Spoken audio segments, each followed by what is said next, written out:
In this episode of Doc's Boost, it's all about getting the engine out of the car at home, like old school methods.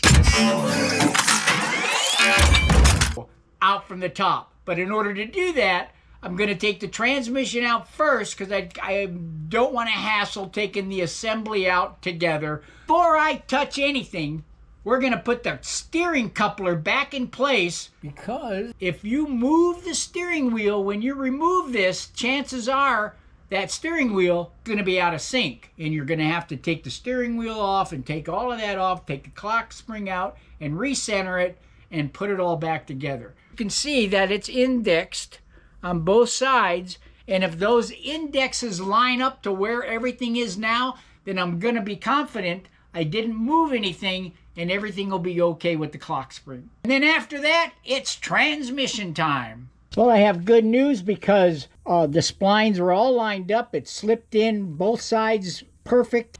And I don't have to worry about recentering the clock spring, and I am really a happy guy now.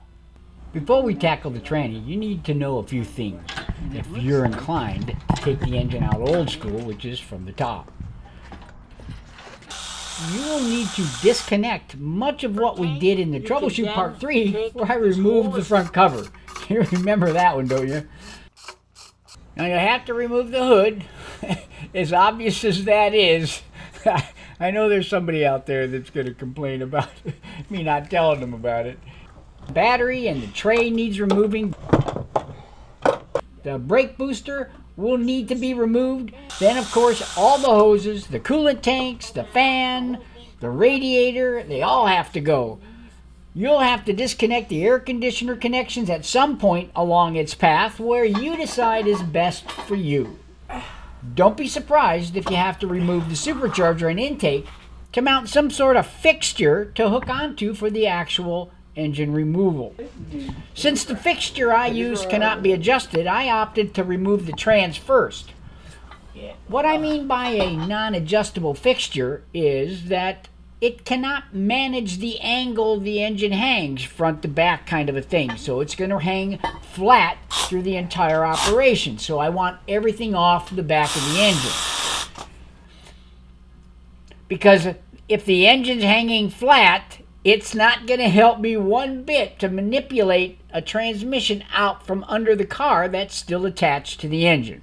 I decided to not deal with that frustration at all, and you may decide differently.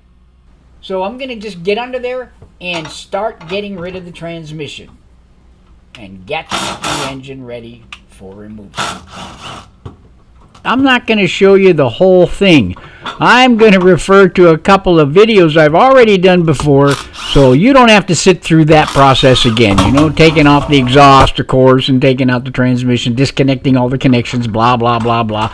We're just going to phase right over that and get inside the engine bay. And there we're going to disconnect a couple of water hoses. From there, we're going to disconnect all of the cabling at the computer so all the harnesses can come out with the engine. We're going to get it to the point where we only need one more bolt, one engine mount bolt left holding the whole thing in place. We're going to stick the front end of the car out of the garage so we can get the engine out. I'm ready to push it out of the garage and get the engine out of there. It's all set up. Only one bolt left to go, and that is on the right side motor mount. Everything else is disconnected and ready to go. Now you can see we have the car outside the garage. We're going to take the last bolt out of the mount to release the engine, lift it right on out of there, smooth and easy.